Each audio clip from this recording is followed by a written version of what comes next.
할렐루야. 오늘도 굿TV에 함께 하시는 여러분들을 예수님의 이름으로 사랑하고 축복합니다. 오늘은 예수님은 과연 누구인가? 라는 그런 제목을 가지고 한번 말씀을 풀면서 몇 주간에 걸쳐서 잠시 한번 은혜를 나누기를 원합니다. 먼저 빌립보서 2장 6절의 말씀에 보니 예수님은 근본 하나님의 본체시며 하나님과 동등되다라는 단어를 통해서, 말씀을 통해서 예수님은 하나님과 동등된 분이구나 라는 것을 우리가 먼저 알 수 있습니다. 이에 사도 바울은 계속해서 골로새서 1장 15절 말씀에 그는 보이지 않는 하나님의 형상이다 라는 단어를 통해서 역시 하나님과 예수님은 동등된 분임을 강조하고 있습니다. 근데 대단히 안타깝게 예수님께서 하나님과 동등됨을 강조하는 이 말씀 때문에 오히려 예수님은 십자가에 못 박혀 죽어야 되는 그런 단초를 만드는 계기가 되고 있죠. 그래서 요한복음 5장 18절 말씀에 유대인들이 예수를 죽이려 했으니 그 이유는 하나님이 자기의 친아버지라 했고 그를 통해서 예수님 하나님과 동등됨으로 삼으려고 했기 때문이라고 말하며 유대인들이 예수님을 죽이게 된 계기가 예수님이 하나님과 동등됨을 강조하는 신성모독의 죄를 지었기 때문에 죽을 수밖에 없는 이유가 만들어지는 계기가 되기도 합니다. 그러면 요한복음 5장 18절에 쓰여진 배경은 무엇인가? 예수님께서는 베데스다 연못에서 38년 된 병자를 고쳐주시는데 안식일에 고쳐줍니다. 그때 유대인들, 이 바리새인을 중심으로 유대인들이 왜 안식일을 행하느냐라고 했을 때 요한복음 5장 17절의 말씀에 아버지가 일하시니 나도 일한다는 귀한 말씀을 통해서 결국 하나님과 동등됨을 강조하는 순간 유대인들에 의해서 죽임을 당하게 되는 계기를 만드는 사건입니다. 맞습니다. 바로 이와 같이 하나님께서는, 그리고 예수님께서는, 그리고 성령님께서는 삼위일체이신 이분, 서로 동등하신 이 삼위일체 하나님께서는 바로 이와 같이 창조 이전의 영의 세계 때부터 하나님의 나라를 이루는 귀한 사역을 시작하셨음을 봅니다. 이 말씀을 다시 보면은 창세기 1장 1절의 태초 이전의 창조전의 영의 세계를 말합니다. 그것을 요한복음 1장 1절의 태초에 말씀이 계시는 말하는 바로 이 창조의 세계, 그 창조 이전의 이 영의 세계, 이 세계 때부터 주님은 어떠한 계획을 갖고 계셨느냐? 시편 103편 19절의 말씀에 왕권이라고 그랬습니다. 즉 이 왕권은 하나님의 나라를 말합니다. 이 왕권을 세워서 모든 만유를 다스리겠다고 말하는 하나님의 나라를 세울 것을 삼위일체 하나님께서 창조 이전의 영의 새부터 계획을 세우셨다는 사실을 성경에 말씀하고 있어요.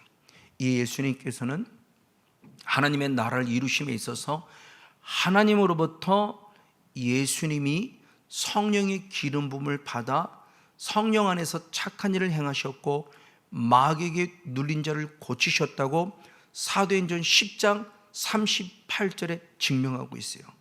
하나님께서 예수님에게 성령을 부으셨어요.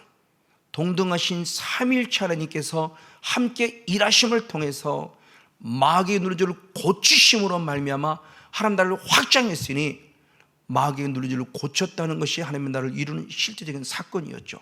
그래서 마태복음 12장 28절에서는 예수님이 성령을 힘입어 귀신을 쫓아내므로 하나님의 나라가 이미 임하였다는 사건을 통해서 영적 싸움을 싸우는 것이 하나님의 나라를 이루는 예수님의 사역임에 대한 부분을 가르쳐주고 있죠. 그리고 예수님이 하나님으로부터 성령을 받아서 하나님, 예수님, 성령님만 하나님의 나라를 이룬 것이 아니라 오늘 우리에게도 하나님의 나라를 이룰 수 있도록 성령을 부어줬다고 사도행전 2장 33절에 말씀하니, 하나님이 예수를 높이심에 약속한 성령을 받으셔서 우리에게 부어 주셨다는 사건을 통해서 삼일체 하나님, 동등된 삼일체 하나님만이 아니라 이제 우리에게도 그 성령을 부으심으로 하나님의 나라를 여는 실제적인 은혜를 주셨죠. 그래서 다시 한 번 더 마태복음 12장 28절 말씀대로 예수님만 성령을 통해서 하나님의 나라를 이룬 것이로 오늘 우리에게도 예수님과 같이 성령을 부어 주셔서 귀신을 쫓아내는 영적 싸움으로 말미암아 하나님의 나라가 이루어져가는 과정 속에 있다는 사실을 말씀을 통해서 우리에게 가르쳐주고 있죠. 바로 이와 같이 하나님, 예수님, 성령님, 삼일체 하나님, 동등된 하나님, 예수님, 성령님은 지금 이 순간도 처음부터 끝까지 하나님의 나라 일에 한 가지 목적을 두고 계속 그 일을 이루어 계시고 함께 일을 행하고 계심을 말씀 안에 살펴볼 수 있습니다. 이에 다시 조금 전에 나누었던 시편 103편 19절의 말씀에 하나님, 예수님, 성령님은 왕권을 세우셨던데 그 왕권이 바로 하나님의 나라. 그래서 새 번역 성경에서는 그의 나라라고 표현했고, 킹 제임스 흠정역 번역본에서는 왕국이라고 그랬으니 원어가 바로 말쿠트라는 원어인데, 이 말쿠트라는 원어는 말라크, 즉 다시 말하면 우리가 이해하기 말하면 아비멜렉 할 때 그 멜렉이 왕입니다. 왕이라는 단에서 파생된 단어로서 왕국을 만들었다는 거죠. 하나님의 나라를 만드셨다는 겁니다. 이 말을 달리 말하면 예수님께서, 하나님께서, 성령님께서 동등된 삼일체 하나님이 하나님의 나라를 만드시고 당신이 친히 왕이 되시겠다는 거죠. 왕으로서 당신의 나라를 만들어서 한 나라를 확장시켰다는 것이 바로 창조 이전에 영예에서부터 가지고 있던 주님의 계획임에 대한 부분을 성경이 상기시켜 줍니다. 이래서 예레미야 10장 10절 말씀에 하나님은 누구시냐? 사신 하나님이라고 그랬을 뿐만 아니라 그 하나님은 참 하나님으로서 영원한 왕이시다라고 표현했어요. 이에 사도 바울 역시도 신약서 똑같이 말씀했으니 디모데전서 6장 15절의 말씀에 하나님은 만왕의 왕이시다라는 말씀을 통해서 하나님의 거룩한 존재가 누구냐? 왕이심. 그래서 그분이 왕으로서 하나님의 나라를 이루신다는 사건을 분명히 제시해 주고 있습니다. 그리고 더 나아가 요한계시록도 계속 말씀하고 있으니 요한계시록 15장 3절 말씀에 하나님은 만국의 왕이시여 만주의 주로서 주의 길이 의롭고 참되다는 표현을 통해서 앞으로 하나님께서 이루어가실 그 하나님의 나라의 예표된 모습을 계시록을 통해서도 알려주고 있습니다. 맞습니다. 이에 삼일체 하나님, 하나님, 예수님, 성령님, 이 동등된 삼일체 하나님은 창조의 시대를 열어가죠. 그래서 창세기 1장 26절에 우리의 형상을 따라 우리의 모양대로 사람을 만들어서 이 창조의 세계를 다스리게 하자는 위대한 뜻을 줄 때 우리라고 하는 복수를 씁니다. 그 우리라는 복수는 반드시 하나님을 말하고 예수를 말하고 성령님, 서로 동등된 삼위일체 하나님을 말하고 있음을 성경을 통해서 분명히 살펴볼 수 있지요. 이에 사도 바울은 역시 골로새서 1장 16절의 말씀에 그가 만물을 창조했다고 말하며 그는 바로 예수 그리스도이니 그 예수 그리스도가 만물이 다 그로 말미암았고 역시 그를 위해 창조했다고 말하며 그가 바로 예수 그리스도이시니 하나님과 동등된 하나님만 천지 만물을 창조한 것이 아니라 하나님과 동등된 예수 그리스도로 같이 하나님의 나라인 에덴 동산을 창조했다는 사실을 성경이 분명히 증명해 주고 있습니다. 바로 그러므로 하나님의 만왕의 왕으로서 왕권을 가지고 하나님 나라를 다스린다면 동등된 예수님도 똑같겠죠. 그래서 역시 앞으로 이루어질 하나님의 나라 가운데 계시록 11장 15절의 말씀에 예수님이 세상 나라를 그리스도의 나라로 만들어서 세세토록 왕노릇하리로다 라고 말하며 예수님께서 역시 하나님과 동등된 모습으로 왕노릇할 왕으로서의 권세를 가지고 있음을 말하고 있습니다. 그리고 왕이 되어졌기 때문에 다윗과 같이 바로 이스라엘 민족을 확장시키는 것처럼 예수님도 왕이 되셨기 때문에 요한계시록 17장 14절 상반절의 말씀대로 저를 이겼다고 말하니 저는 바로 음녀와 싸워 이긴 진정한 왕이심에 대한 분을 말하고 있죠. 만왕의 왕으로서 음녀와 싸워 이겼다고 표현하고 있습니다. 맞아요. 그리고 그는 마지막에 그리스도의 왕으로 오실 때 역시 만왕의 왕으로서 이 땅을 심판하러 오셨음을 역시 요한계시록 19장 16절에서는 말씀하고 있습니다. 그리고 이 예수님의 거룩한 영성, 하나님과 같은 이 영성을 통해서 당신도 왕이 된 것뿐만 아니라 우리에게 아까 성령을 부으셨다고 말씀하셨죠. 그래서 성령을 부으셔서 베드로전서 2장 9절의 말씀에 우리에게 성령을 부으실 때 택하신 족속이요 왕같은 제사장이요 거룩한 나라요 그의 소유는 백성으로 삼았다라는 말씀을 통해서 우리도 동일한 의를 주셨음을 말합니다.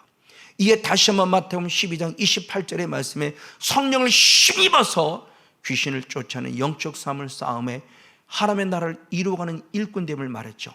그걸 다시 요한계시록 17장 14절 하반절의 말씀에 보면 우리에게 성령을 부어주셔서 예수님이 음녀를 이긴 것처럼 우리들도 음녀를 이긴다라고는 귀한 말씀을 확증시켜 주시면서 이제 우리도 왕같은 재생이 되었고 왕노릇 하나님의 사람임을 말씀해 주고 있죠. 그래서 이어서 요한계시록 5장 10절의 말씀에 보면 우리를 나라와 재상으로 삼으셨으니 아멘 땅에서 왕노릇 하리라 할렐루야. 그것이 마지막 천년 왕국 때 이루어지죠. 그래서 역시 요한계시록 20장 4절의 말씀에 우리가 심판대 앞에 설 것을 말씀하시는 부분 가운데 그리스도로 더불어 천년 동안 왕노릇 하리라 아멘. 그리스도와 함께 왕이신 만왕의 왕이신 하나님, 그리고 동등된 예수님도 만왕의 왕이신 예수, 그리고 그 은혜를 힘입은 우리들 역시도 왕같은 제상으로서 천년 동안 왕노릇 하리라는 말씀을 통해서 바로 하나님 예수님이 동등되며 그 영권을 입은 우리들도 역시 동등한 모습 가운데서 하나님이 주신 영권을 갖고 왕노릇할 축복의 반열에 섰다는 사실을 가르쳐 줬다는 사실이죠. 얼마나 감사한지요. 이에 조금 전에 읽었던 빌립보서 2장 6절의 말씀에 그는 근본 하나님의 본체시고 하나님과 동등되고 할 때 그 본체라고 하는 부분, 근본 하나님과 본체라는 그 부분을 공동 번역본 속에서는 그리스도 예수는 하나님과 본질이 같은 분이다라고 말씀을 통해서 서로 동등됨에 대한 부분을 할 때 본질이 같은 분이라고 이렇게 표현하고 있어요. 그리고 또 나아가 현대어 성경에서는 그리스도께서는 하나님이면서도 라고 말하며 그리스도가 곧 하나님이라는 사실을 통해서 같은 근본체가 같은 본질, 같은 본체라는 사실 이렇게 해석을 통해서 그리스도가 곧 하나님이네 라는 것을 또는 하나님이 곧 그리스도라는 모습을 통해서 삼위일체 하나님에 대한 정확한 증명을 해주고 있습니다. 그리고 역시 아침 앞에서 읽었던 골로새서 1장 15절 말씀에 그는 보이지 아니하신 하나님의 형체다 그랬어요. 하나님의 형상이다 그랬는데 역시 그 성경을 쉬운 성경에서는 예수님께서 하나님의 모습을 보여주셨습니다 이렇게 표현했습니다. 보이지 않는 하나님의 형상, 그것을 예수님께서 하나님의 모습을 보여주셨습니다라는 모습을 해서 하나님과 예수님이 동등된 모습을 상기시켜주고 있죠.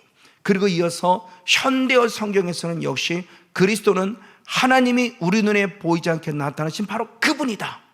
예수님은 하나님이 우리 눈에 보이지 않게 나타난 바로 그분이라고 표현하면서 우리에게 중요한 말씀으로 하나님이 곧 예수님이고 예수님이 곧 하나님으로서 동등된 분임을 성경을 통해서 가르치고 있다는 사실이죠. 이에 예수님은 빌립을 비롯한 많은 제자들이 하나님 아버지를 보여주세요라고 말씀했을 때 요한복음 14장 9절의 말씀에 나를 본 자가 아버지를 보았거니라고 말하면서 나와 하나님 아버지가 동등되니 예수님을 본 자는 하나님을 본 것이요 하나님을 인격적으로 만난 자는 결국 예수님을 인격적으로 만난 자에 대한 분을 통해서 서로 동등되는 사실을 가르쳐주고 있습니다. 그럼 이 사실을 우리는 조금 더 성경적인 근거 속에서 살펴볼 필요성이 있죠. 되어진 일에 대한 부분을 통해서 우리가 한번 지금 예수님과 하나님이 동등됨의 부분을 말씀을 살펴봤는데, 조금 더 근거를 세울 때 예언적인 입장 속에서, 그래서 이사야 선지자는 메시아 그리스도를 예언했을 때 이사야 9장 6절의 말씀에 한 아기가 낳고 한 아들이 오신다. 근데 그 아기요 그 아들이 누구냐 그랬을 때 아주 중요한 말씀하시니 전능하신 하나님이라, 그리고 영존하시는 아버지라, 그리고 평강의 왕이라고 선포하셨어요. 자, 쉽게 이해될 수 없습니다. 아기입니다. 그리고 아들이에요. 아기가 오고 아들이 오는데 그 아기와 아들이 하나님이래요. 하나님의 본질이래요. 그리고 영존하시는 아버지래요. 아들이 오는데 아버지라고 말해요. 우리의 이치, 우리의 세상이 갖고 있는 이치, 논리를 갖고는 설명할 수 없는 아주 신비한 하나님의 영의 세계 말씀의 내용이요. 맞아요. 이것을 친히 증명하시는 사도 요한입니다.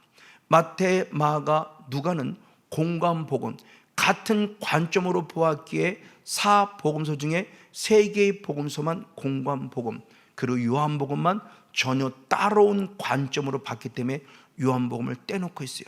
그럼 사도 요한의 영성은 어떤 영성이냐? 예수님이 곧 하나님이요, 하나님이 곧 예수님이라는 것을 본 것을 귀하게 증거하고 있어요. 그래서 먼저 요한복음 1장 18절 말씀에 하나님이 본 사람이 없으되, 아멘, 아버지 품속에 있는 독생하신 하나님이 나타나셨느니라, 아멘. 예수님이 나타나셨느니라가 아니라 아버지 품속에 있는 독생하신 하나님, 그 예수님을 말하는데 하나님이라고 호칭하며 하나님께서 이 아버지 품 안에 나타나셔서 눈에 보이지 않는 하나님을 보여주셨음에 대한 부분을 상기시켜주고 있어요. 이에 요한일서 5장 20절에 사도 요한의 영성은 우리가 그리스도 예수 안에 있는 것이니 그는 참 하나님이시라, 즉 그는 예수 그리스도는 참 하나님이시라, 이렇게 해석하고 있다는 거죠. 이에 요한일서 5장 20절을 현대인 성경을 통해서 보면은 예수 그리스도는 참되신 하나님이십니다, 이렇게 해석을 하고 있다는 사실이요. 그래서 결국 예수님과 하나님이 같은 동등된 모습의 본질임을 다시 성경을 통해서 확증시켜 줍니다. 그 이름을 통해서도 확증받을 수 있어요. 요엘서 2장 32절의 말씀에 여호와 이름을 부른 자는 구원을 얻으리라 라고 말합니다. 이 사건이 요엘서 2장 28절로 32절에 기록되어 있고, 이 사건이 이루어진 것이 사도행전 2장 17절로 21절 말씀에 기록되어 있을 때, 사도행전 2장 17절의 말씀에 주의 이름을 부르는 자가 구원을 얻는다고 했어요. 자, 요엘서에서는 여호와 이름을 부르는 자가 구원을 얻는다. 그리고 신약 성경에 들어와서는 사도행전 바로 2장에서는 주의 이름 부르는 자가 구원을 얻는다요. 자, 여호와 이름을 주의 이름으로 바꿨어요. 구원을 얻는다는데, 그럼 주는 누구냐는 거죠. 고린도전서 12장 3절의 말씀에 성령이 임하면 예수를 주라 한다라고 말해요. 그러니까 성령이 아니고는 절대 예수를 주라 할 수 없다고 하니 그 주는 누구냐? 바로 예수입니다. 그러므로 이제 우리는 예수를 부름으로 구원을 얻는다는 사실을 가르쳐주고 있으니 여호와 이름과 예수 하나님이 결국 같다라는 모습이죠. 그러니 여호와와 예수가 같은 동등된 존재임에 대한 부분을 또한 상기시켜주고 있습니다. 이런 이름을 통해서 더욱더 확실히 알 수 있습니다. 자, 여호와란 이름은 히브리어입니다. 그리고 예수란 이름도 히브리에서 살펴볼 수 있어요. 먼저 여호와 이름 가운데 히브리어는 상형 문자입니다. 한자와 같이.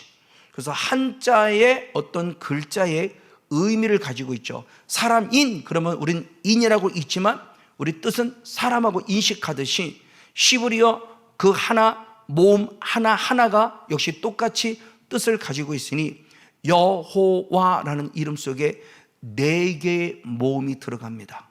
그 여러분이 한번 올라오는 사진을 보면은 4개의 그림 가운데 오른쪽부터 왼쪽으로 읽어야 되는 한자처럼 가장 먼저는 점처럼 찍은 게 요드라는 단어인데, 이 요드는 바로 손이라는 뜻을 가지고 있어요. 그리고 두 번째 그림이 글자가 해라는 글자인데 동사입니다. 보다라는 뜻을 있어요. 그리고 세 번째 바로 글자는, 바로 그 모음은 바브라는 원어인데, 바브라는 단어는 못이라는 뜻을 가지고 있고요. 그리고 네 번째 역시 해라는 뜻을 가지고 있어요. 이 글자를 풀어보면 뭐냐?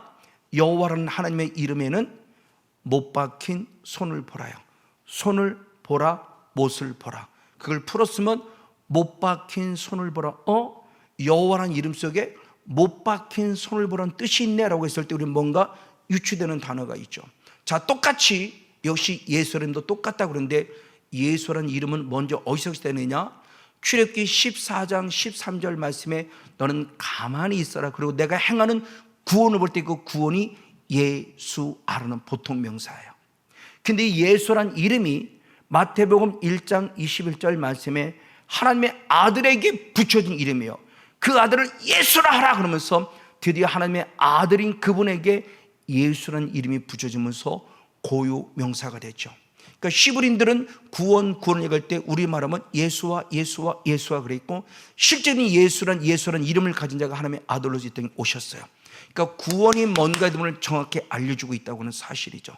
우리는 호세아 또는 여호수아로부터 이 여호수아라는 이름이 파생됐다고 배우고 있지만, 글자를 통해서도 분명히 우리는 배울 수 있습니다. 그때 그 예수는 이름에도 역시 5개의 글자가 있습니다. 그 5개의 글자가 맨 앞에 역시 여와 똑같이 요드라는 그림이 있어요. 그것이 바로 요드가 손이라는 뜻이 있고, 두 번째는 또 다른 그림인데 그것을 쉰이라는 그림인데, 쉰이라는 전능자라는 뜻을 갖고 있어요. 그리고 세 번째가 바브라고 하는 역시 똑같은 여호와 같은 뜻을, 그 그림이 있는데 그것은 못이라는 뜻을 갖고 있고요. 네 번째가 아인이라는 글입니다. 아인이라는 모음, 이 아인은 것은 눈이라는 명사예요. 그리고 다섯 번째가 여호와 이름 속에는 해라는 역시 뜻을 가진 보다예요. 그러면 예수라는 이름을 통해서 보면은 전능자의 손에 박힌 못을 네 눈을 통해서 보라는 뜻이 있다는 거죠. 그러면 여호와라는 이름과 예수님이 뭔가 대단히 흡사하구나. 전능자라는 것과 눈이라는 것을 빼고는 대단히 흡사해. 못 박힌 손을 보는구나. 누구? 전능자의 못 박힌 손을 보는 것이라는 거죠. 이 사실을 증명하는 아주 귀한 사건이 있습니다. 이래서 예수라는 이름과 여호와라는 단어, 그 이름의 뜻은 같다는 것을 보는 거죠. 그러니까 예수 이름을 부르면, 여호와 이름을 부르면 구원한 뜻이 같을 수밖에 없죠. 못 박힌 손이라는 아주 중요한 영적 의미를 그 단어 속에 가지고 있기 때문입니다. 그래서 예수님이 십자가의 손에 못 박혀 죽으심으로 우리를 죄에서 구원할 것임을 이미 하나님은 아시고, 당신의 이름 속에 여호와 이름을 통해서 상기시켜줬고, 그 이름을 확증시켜서 예수라는 이름을 통해서 구원의 역사가 못 박힌 손을 통해 이루어지니 주 이름을 부른 자가 구원을 얻는다는 사건을 통해서 분명히 제시되어지고 있습니다. 이 사건의 실제가 된 것이 바로 도마와의 사건입니다. 예수님이 십자가에 죽으셨습니다. 그리고 3일 만에 부활하셨습니다.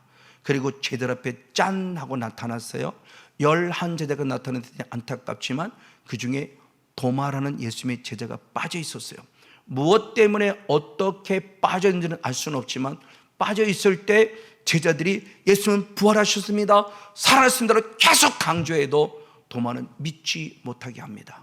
이때 예수님이 다시 8일 만에 나타나시면서 도마 앞에 나타날 때 중요한 말씀을 하십니다. 그 말씀이 무엇인가? 요한복음 20장 27절의 말씀에 내 손을 보라! 그리고 믿지 못하는 자가 되지 말고 믿는 자가 되는 아주 중요한 말씀이에요. 내 손을 보라. 그 손을 보는 순간, 그렇죠? 예수님의 손에 못 박힌 구멍난 손이 있을 것이고요. 그 손을 보라고 했을 때 이 도마에게는 무슨 생각이 들었을까요? 여호와라는 이름이 딱 떠올랐을 거예요. 예수라는 이름이 딱 떠올랐을 거예요. 바로 베드로처럼 주는 그리스도시요 살아계신 하나님의 아들이라고 고백하지 않습니다. 그러면 하나님과 동등되다는 고백 가운데 아주 중요한 고백을 했으니, 요한복음 20장 28절 말씀에 나의 주님이시여 나의 하나님이라 라고 선포함을 통해서 하나님과 예수님이 곧 동등된 한 분임을 선포했습니다. 오늘 저와 여러분, 예수님 하나님과 동등된 분입니다. 우리에게 거룩한 이름을 주셨습니다. 여호와의 이름, 주의 이름을 부름으로 날마다 구원의 바늘에 서서 이 땅에서 멋지게 승리만 살아가는 성령 충만한 일꾼 우리 모두가 되어지기를 예수님의 이름으로 간절히 축복하고 축원을 드립니다.